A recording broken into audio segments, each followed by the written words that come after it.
早くからお集まりいただいてて、いつ始まるんだろうと思ってました。でね、救急車来ました。で、比較的早く具合悪くなった方は救急車に入ったんですね。ところがそこから出発しない。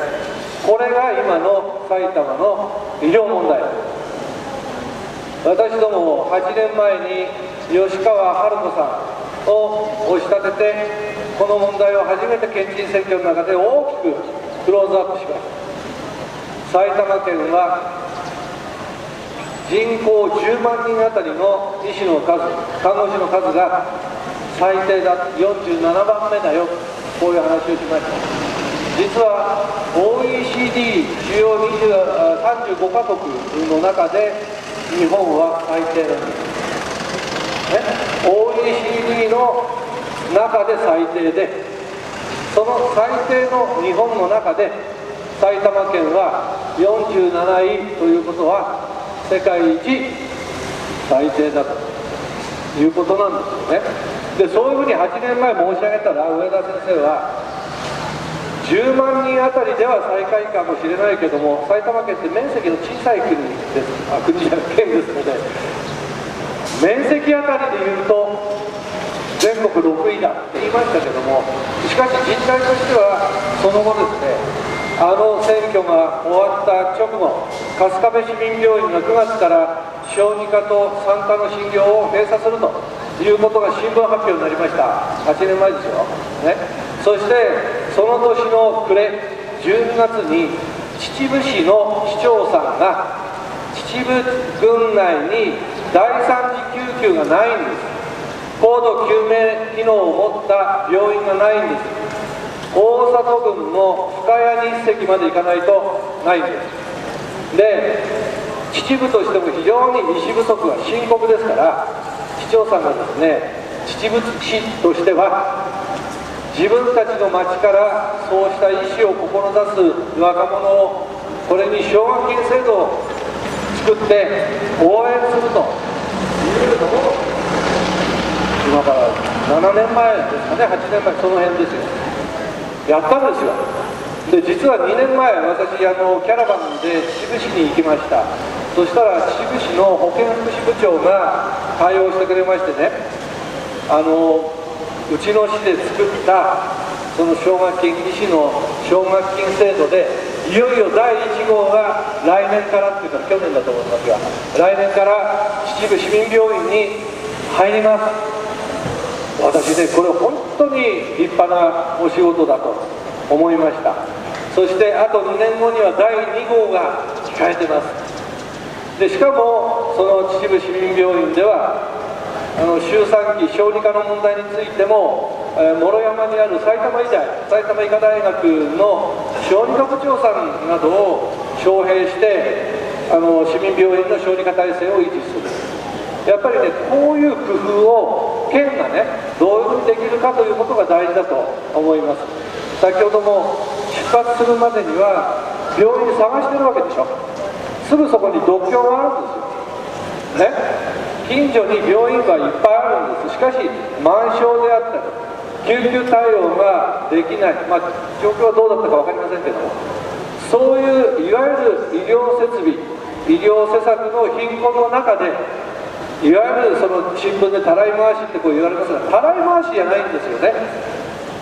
みんなができるのに俺んとこダメ、俺んとこダメって言ってるのはたらい回しですが、どこ聞いてもできません、手一杯です、こういうことでしょ。だからこれを埼玉県政の重要な命と県民の命と暮らし安全を守るということを言うんであれば、この問題最大限取り上げて、みんなしてこれ実現させようではありませんか。ですから医師不足の問題について言えば、一つは奨学金制度をどう充実させるか、それから4年前の県知事選挙の後、4年前も私たちこういう訴えをしましたよね。で、その後埼玉県議会の超党派の議員、全ての議員が議員連盟を作りました。埼玉県立大学に越谷にありますよね、県立埼玉大学、そこに医学部を作ろうと。こういう議員連盟ができて、今動きがちょっとまだ遅いけど始まってる。でその一方で総合医局制度、あるいは一般大学の卒業生、一般大卒者を医師を目指す学生に対してその後の専門的な教育機関を、これは医科大学を設置するよりはかなり比較的短期で、実践的な力になるという面もありまして、済生会栗橋病院の元院長補佐の本田先生などはこういうことを展開しております。そんなことも含めて医療問題でぜひ、埼玉県政を変えていきたい。子どもの貧困の問題、私たちの暮らしの問題、まさに条件整備をしっかりしていかなければなりません。介護保険料を41歳からずっと払い続けていたのに、いざ自分が必要になるとなかなか1年前、2年待ちというような形で入れない。埼玉県内に要介護度の4と5に限定してみても、ダブリを除いてですよ、ダブルエントリーしてるのを外してもおよそ1万ぐらいのね待機者がいるんですよ。金は出してるのに、いざ必要な時に、これはもう保険の制度としても失格ですよね。ですからそういうインフラ整備もしなきゃいけない。でこうしたことは実は地域経済の活性化にもつながるというふうに私は思っています。こうした暮らしに密着した身近な生活保障インフラは、これができることによって住民の皆さんの利益になるし、同時にその仕事は地元の業者の皆さんが十分にできるわけです。そういうその地元で働く建設業者の皆さんの背中を押すという面でも、今申し上げたような、地域密着型のインフラを整備する、これはね、ゼネコンでなくたって十分できるわけですよ、地域で。そうすれば建設産業っていうのはゼネコンの元請けから1時2時3時4時とこうね、重層構造的に段階が作られていて、で一番現場で働いてる人に賃金が下りてくる間にどんどんこうやって抜かれてくるわけですからね。地元の企業がきちんと請け負ってやってくれれば、少なくともこの重層構造を短くすることができるわけです。そして地元の業者の皆さんも元気になる。こういう形で